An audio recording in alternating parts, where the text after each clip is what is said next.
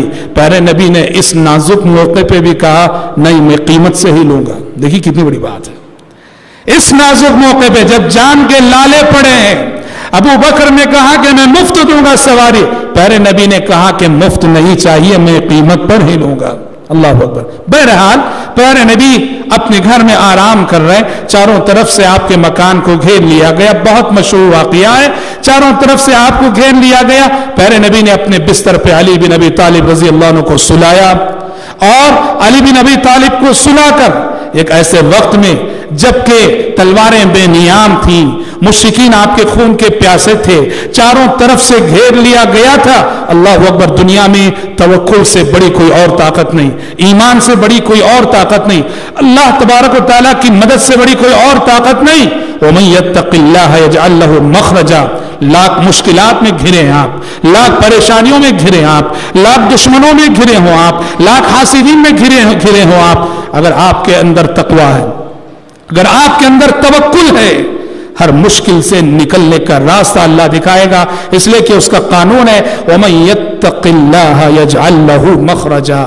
جو اللہ سے ڈرے گا, تقوی کی زندگی گزارے گا, ہر مشکل سے نکلنے کا راستہ اسے دکھائے گا. جہاں بظاہر کوئی راستہ نہیں, رب العالمین وہاں بھی راستہ پیدا کرے گا.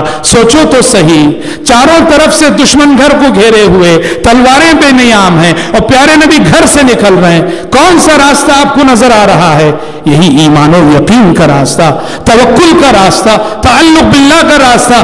اللہ نے آپ کو یقین دلایا تھا کہ یہ دشمن آپ کا بگاڑ نہیں سکیں گے, آپ میری حفاظت میں ہیں. پیارے نبی نے آرام سے دروازہ کھولا, ایک مٹھی مٹی لی آپ نے, سورہ یاسین کی آیت پڑھتے ہوئے وَجَعَلْنَا مِن بَيْنِ أَيْدِيهِمْ سَدًّا وَمِن خَلْفِهِمْ سَدًّا فَأَغْشَيْنَاهُمْ فَهُمْ لَا يُبْصِرُونَ. ہم نے ان کے آگے بھی ایک رکاوٹ کھڑی کر دی, ان کے پیچھے بھی ایک رکاوٹ کر دی, انہیں اندھا کر دیا, وہ کچھ نہیں دیکھ رہے تھے.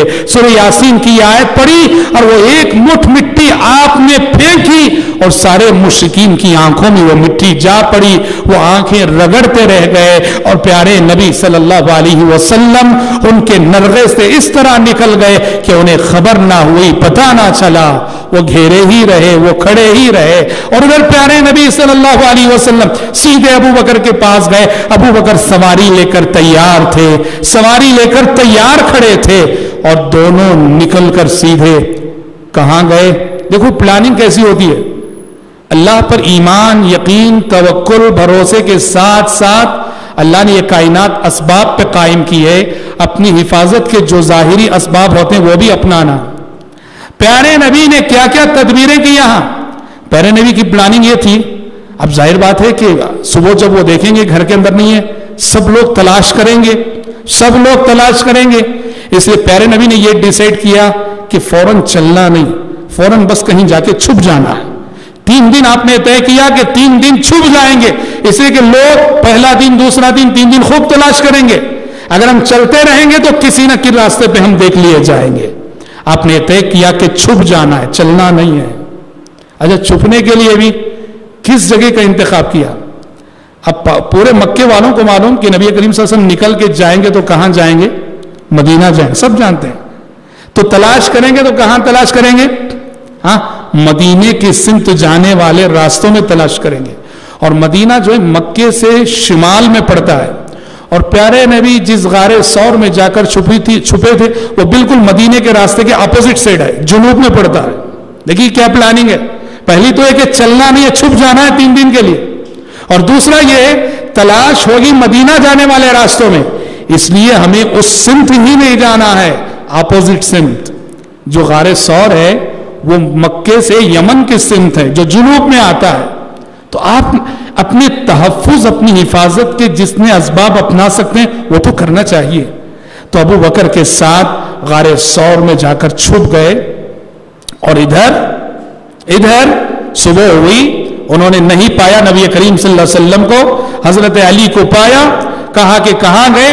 حضرت علی نے کہا کہ مجھے کچھ خبر نہیں. فوراً دوڑے دوڑے ابو بکر کے گھر آئے, پوچھا کہ کہاں گئے؟ ابو بکر کے گھر والوں نے بھی کہا کہ ہمیں خبر نہیں, وہ کہیں نکل گئے. اب مکے میں یہ ہوا کہ بہت بڑے پرائز کا, بہت بڑے انعام کا اعلان ہو گیا. سارے مکے میں اعلان ہو گیا, جو کوئی ابو بکر اور محمد کو زندہ یا مردہ حاضر کرے بہت بڑا پرائز دیا جائے گا, بہت بڑا انعام دیا جائے گا. بڑے انعام کا اعلان ہو گیا, اور لوگ اس انعام کی لالچ میں, اس انعام کو پانے کی جستجو میں ہر کسی کی یہ کوشش تھی کہ کسی طرح سے میں ان کو تلاش کرنے میں کامیاب ہو جاؤں. اور ادھر نبی کریم صلی اللہ علیہ وسلم غار ثور میں جا چھپے تھے ابو بکر کے ساتھ. چھوٹا سا غار تھا, چھوٹا سا غار, اللہ اکبر. اس غار میں جہاں دونوں بیٹھے ہوئے تھے ایک سوراخ تھا. ابو بکر صدیق رضی اللہ عنہ نے اس سوراخ کو اپنے انگوٹھے سے بند کر رکھا تھا. اس سوراخ کے اندر پتہ نہیں کوئی بچھو تھا, کیا تھا, اس نے ڈنک مار دی ابو بکر صدیق رضی اللہ عنہ. انگوٹھا زخمی ہو گیا.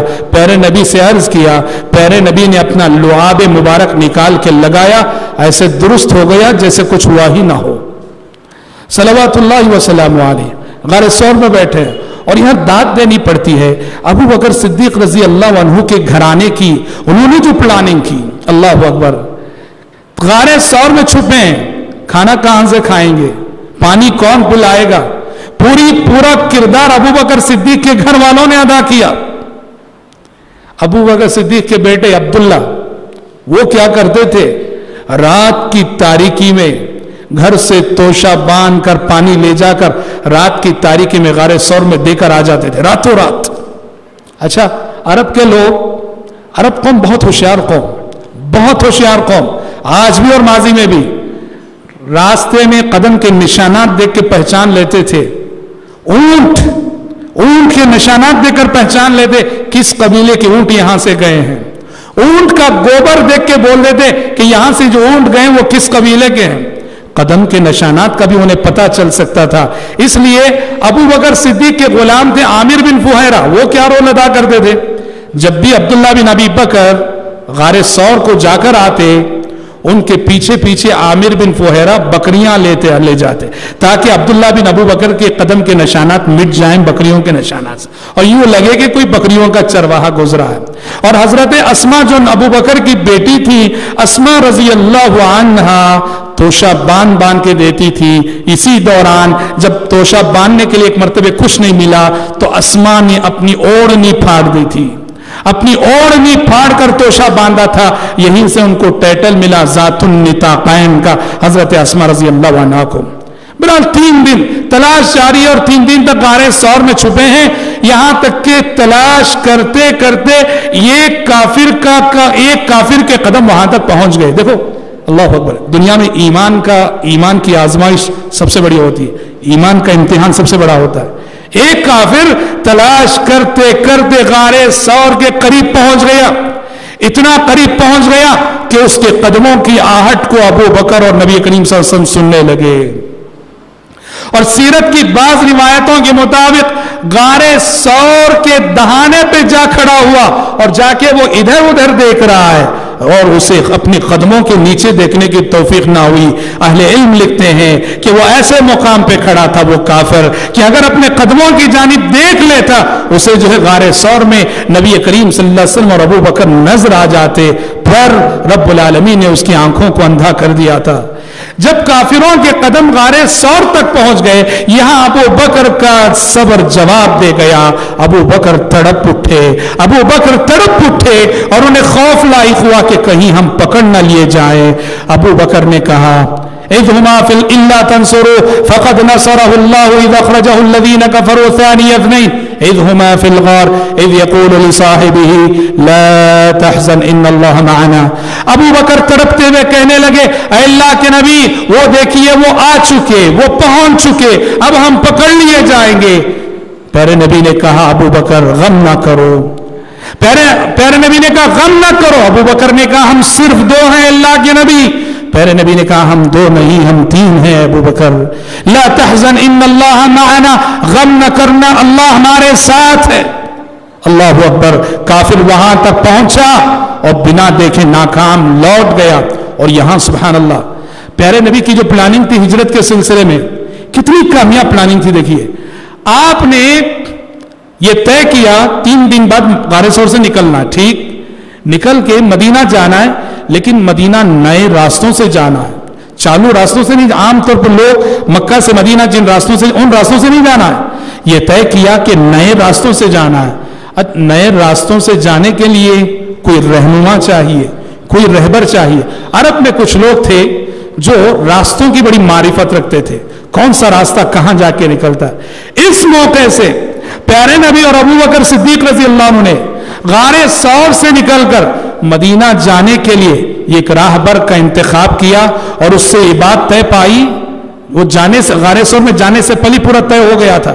کہا کہ 3 دن, عبداللہ بن اریقط اس کا نام تھا, عبداللہ بن اریقط اس کا نام تھا جو راہبر تھا. اس سے یہ سودا طے ہوا تھا کہ 3 دن بعد غار ثور میں آنا, ہم وہاں رہیں گے اور ہمیں لے کر نئے راستوں سے مدینہ پہنچانا. اور حضرات تعجب کی بات, انتہائی تعجب کی بات, اور تعجب کیوں نہ ہو, ایسی رازداری کے موقع پر جہاں جان کے لالے پڑے تھے, آپ صلی اللہ علیہ وسلم ایک ایسے شخص کو رازدار بنا رہے ہیں جو کہ کافر ہے. عبداللہ بن اریقط کافر تھا, وہ مشرک تھا, وہ کافر تھا, وہ مشرک تھا, وہ اللہ اکبر. یہاں ایک تو پیارے نبی کی مردم شناسی کی داد دیجیے. آپ انسانوں لوگوں کو کیسے پہچانتے تھے, آپ نے عبداللہ بن اریقط کو کیسے پہچانا. یہ شخص کافر ہے صحیح, مگر انسانیت نواز ہے, یہ کبھی دھوکہ نہیں کرے گا ہمارے ساتھ. کیسے پہچانا, اور ایسے نازک موقع پہ آپ نے اس پر بھروسہ کیا. اور داد دیجیے عبداللہ بن اریقط کی انسانیت نوازی کی.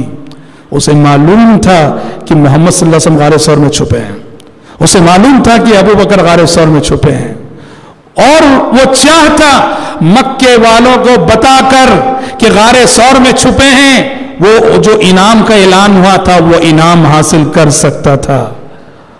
لیکن داد دیجیے اس کی انسانیت نوازی کی. اس نے مکے والوں کے اس عظیم انعام کے مقابلے میں پیارے نبی اور ابو بکر کی حقیر سی اجرت کو ترجیح دی. اللہ اکبر, معمولی سی اجرت. ظاہر بات ہے جو انعام, جس انعام کا اناؤنس ہوا تھا, اعلان ہوا تھا, اس کے مقابلے میں ابو بکر صدیق رضی اللہ عنہ پیارے نبی کی اجرت کو حیثیت نہیں رکھتی تھی. لیکن اللہ اکبر, کہنا یہ ہے پیارے نبی نے کتنا انصاف کیا, سبوں کے ساتھ انصاف کیا. سب ایک جیسے نہیں ہوتے. جو بھروسے کے قابل ہے اس پہ بھروسہ کرو, جس پہ اعتماد کرنا چاہیے اس پہ اعتماد کیا جائے.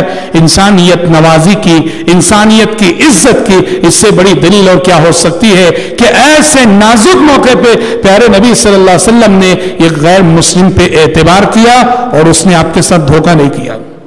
اور آگے چل کر وہ مسلمان بھی ہوا, آگے چل کر عبداللہ بن اریقط مسلمان بھی ہوا. لیکن جس وقت اس نے یہ کارنامہ انجام دیا, اس وقت وہ کافر تھا. کہ کافر اور مشرک کی حیثیت سے اس نے نبی کریم صلی اللہ علیہ وسلم اور ابو بکر صدیق رضی اللہ عنہ کی رہنمائی کی, اور نئے راستوں سے جو انہیں مدینہ لے گیا. حضرات آپ صلی اللہ علیہ وسلم 3 دن ابو بکر صدیق رضی اللہ عنہ کے ساتھ غار ثور میں رہنے کے بعد آپ عبداللہ بن اریقط کی رہنمائی میں مدینہ نکلے. اب ادھر تلاش جاری ہے, تلاش جاری ہے. سارے مکہ تلاش کر رہے کہ کہاں ملیں گے یہ. سراقہ بن مالک مکے کا ایک کافر سردار, اس وقت کفار بیٹھے ہوئے تھے ایک مجلس میں. ایک شخص نے آ کے کہا کہ میں ابھی ایک ساحلی علاقے سے گزر کے آیا, میں نے 2-3 انسانوں کو جاتے ہوئے دیکھا ہے, ہو نہ ہو یہ محمد اور ابو بکر ہی ہوں گے. سراقہ کہتے ہیں, جو آگے چل کے مسلمان ہوئے بہرحال رضی اللہ عنہ وارضاہ, جو اس وقت کافر تھے, کافروں کے سردار تھے, جیسے ہی اس مخبر نے خبر دی مجھے یقین ہو گیا کہ اس ساحلی علاقے سے جانے والے نبی کریم صلی اللہ علیہ وسلم ہی ہیں. لیکن پرائز میں پانا چاہ رہا تھا, اس لیے میں نے کہہ دیا, ارے نہیں وہ ان لوگوں کو تو میں جانتا ہوں, میرے سامنے سے ہی گئے وہ لوگ, وہ محمد اور ابو بکر نہیں, کوئی اور ہے. جیسے ہی مجلس ختم ہوئی, سراقہ کہتے ہیں میں نے اپنے تیر لے لیے, اپنا ترکش لے لیا, اپنی سواری لے لی کہ کسی طرح پیچھا کریں گے ان کا, پکڑیں گے ان کو, تاکہ اس انعام کے حقدار میں بن جاؤں. سراقہ کہتے ہیں کہ میں ساحلی علاقے پہ، سمندری علاقے پہ چلتا گیا یہاں تک کہ دور سے مجھے انسانی شبیہ نظر آنے لگی. یعنی واقعتاً ابو بکر صدیق رضی اللہ عنہ پیارے نبی جا رہے ہیں. سراقہ کہتے ہیں کہ جب میں ذرا قریب پہنچا اچانک یہ ہوا کہ میری سواری کے دونوں قدم زمین کے اندر دھس گئے. میری سواری کے دونوں قدم زمین کے اندر دھس گئے. میں نے بڑی مشکل سے اس کے قدم نکالے اور جیسے ہی وہ قدم نکلے کافی غبار اڑنے لگی. کہتے ہیں عرب کے لوگ بات پہ جو ہے نا وہ قسمت دیکھتے تھے. بات پہ اسلام نے آ کر اس چیز کو ختم کیا. قسمت دیکھنے کے مختلف انداز تھے. 2 تیر انہوں نے رکھے ہوئے تھے. ان تیروں سے انہوں نے قسمت معلوم کرنی چاہیے. مجھے آگے بڑھنا چاہیے یا نہیں بڑھنا چاہیے. تیر نکالا. وہ تیر نکلا جو کہہ رہا تھا کہ آگے مت بڑھو. سراقہ کہتے ہیں لالچ تھی انعام کی، میں نے وہ بات نہیں مانی، پھر آگے بڑھا. تھوڑی دور گیا پھر سے میری سواری کے قدم زمین کے اندر دھس گئے. بڑی مشکل سے میں نے وہ قدم نکالے، اس کے پیر نکالے اور پھر میں نے قسمت آزمائی. تیر نکالا. وہ تیر نکلا جو کہہ رہا تھا کہ آگے مت بڑھو. کہتے ہیں لالچ تھی، میں نے وہ بات نہیں مانی، پھر آگے بڑھا. تیسری مرتبہ بھی پھر اس کے قدم، سواری کے قدم، کہتے جب 3 مرتبے سواری کے قدم زمین کے اندر دھس گئے، وہ کہتے ہیں مجھے اس وقت یقین ہو گیا کہ اب محمد صلی اللہ علیہ وسلم غالب آ کر رہیں گے. آپ کے بڑھتے قافلے کو کوئی روک نہیں سکتا. کہتے میں اتنا قریب پہنچا کہ پیارے نبی چلتے چلتے جو قرآن پڑھ رہے تھے، تلاوت قرآن کی آواز آ رہی تھی، میں نے آواز دے کے رکایا. ابو بکر صدیق رضی اللہ عنہ نبی کریم صلی اللہ علیہ وسلم کو، اور جا کے میں نے معذرت کی جو پیچھا کیا، اور میں نے کہا کہ اے اللہ کے نبی مجھے امن نامہ لکھ کے دے دے. انہیں یقین ہو گیا کہ اب آپ غالب آ کر رہیں گے، آپ کا دین غالب آ کر رہے گا. کہا کہ آپ مجھے امان نامہ لکھ کے دے دیجئے. امان نامہ پیارے نبی صلی اللہ علیہ وسلم کے حکم سے وہ لکھ کر انہیں چمڑے میں لکھ کر دے دیا گیا. امان نامہ. کیا امان نامہ؟ کہ انہیں کوئی نقصان نہ پہنچائے. کل جب اسلام غالب آ جائے، اسلام پھیل جائے تو سراقہ کو کوئی نقصان نہ پہنچائے. ایک امان نامہ آپ نے لکھوا کے دے دیا. اور پیارے نبی نے اس وقت سراقہ سے فرمایا تھا، سراقہ اس وقت کیا عالم ہوگا، سراقہ اس وقت کیا عالم ہوگا جب تمہارے ہاتھ میں کسرا کے کنگن ہوں گے. کسرا جو ایران کے بادشاہ کا لقب. یعنی پیارے نبی ہجرت کر رہے ہیں. اللہ اکبر. ہجرت کر رہے ہیں. کیسی بے کسی کا عالم ہے. اور روشن مستقبل کی پیشن گوئی بھی فرما رہے ہیں کہ مسلمان روم کو فتح کرنے والے، ایران کو فتح کرنے والے، اور روم کے بادشاہ قیصر، ایران کے بادشاہ کسرا کے خزانے مسلمانوں کے قدموں پہ آ کے گرنے والے ہیں. اور پیارے نبی نے سراقہ سے کہا، سراقہ تمہاری زندگی میں وہ دن بہت جلد آنے والا ہے جب کسرا بادشاہ کے کنگن تمہارے ہاتھ میں ہوں گے. اور یہ پیشن گوئی عمر بن خطاب رضی اللہ عنہ کے دور میں پوری ہوئی.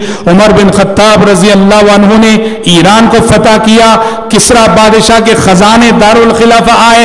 عمر بن خطاب نے سراقہ کو بلایا جو اس وقت مسلمان ہو چکے تھے، اور سراقہ کو کسرا بادشاہ کے کنگن پہنائے اور آنکھوں سے آنسو نکل گئے. کہا کہ سراقہ یہ وہ پیشن گوئی ہے جو پیارے نبی نے سفر ہجرت میں فرمائی تھی کہ اس وقت کیا عالم ہوگا جب تمہارے ہاتھ میں بادشاہ کسرا کے کنگن ہوں گے.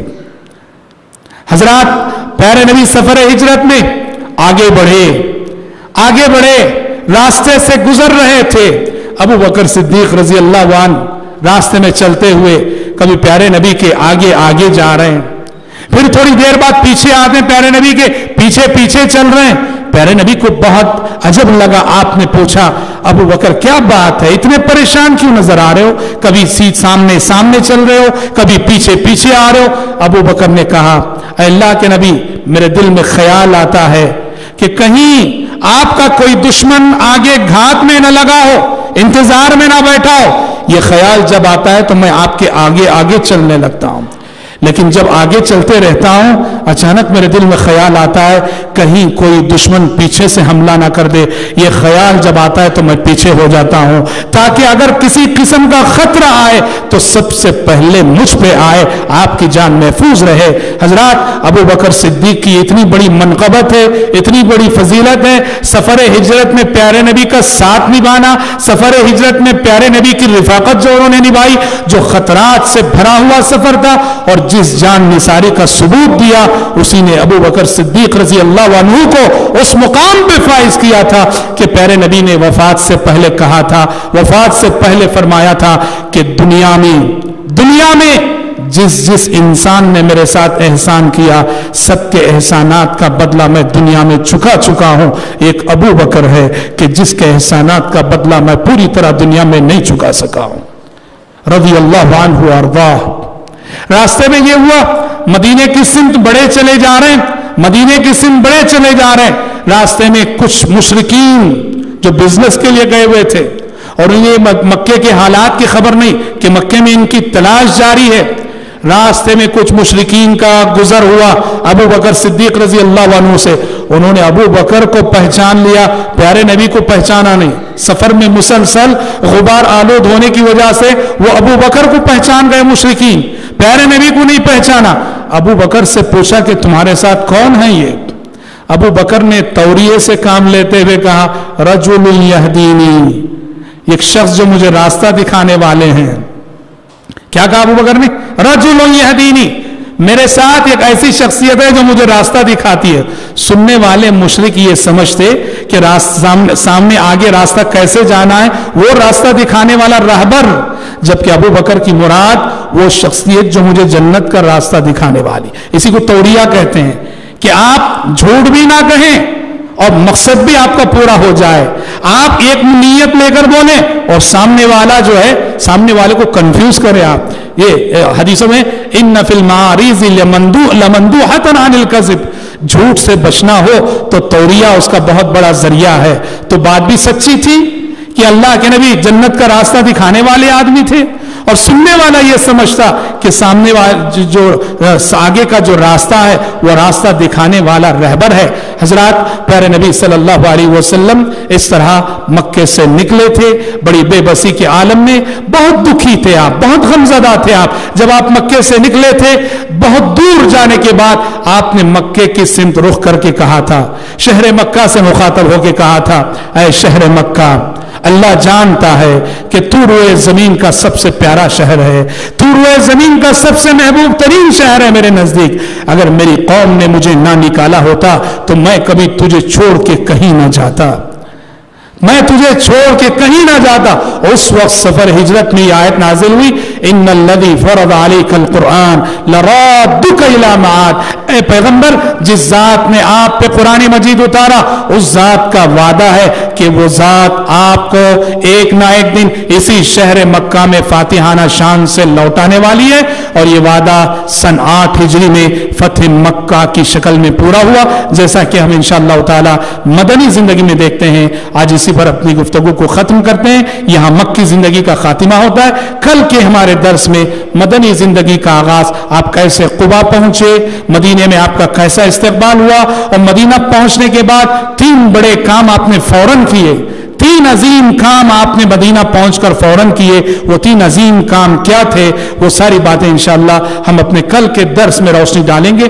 دعا ہے رب العالمین سے اللہ تعالی ہم سب کو, آپ سب کو سیرت رسول کے سانچے میں ہماری اپنی عملی زندگی کو ڈھالنے کی توفیق عطا فرمائے. آمین. وآخر دعوانا ان الحمد للہ رب العالمین.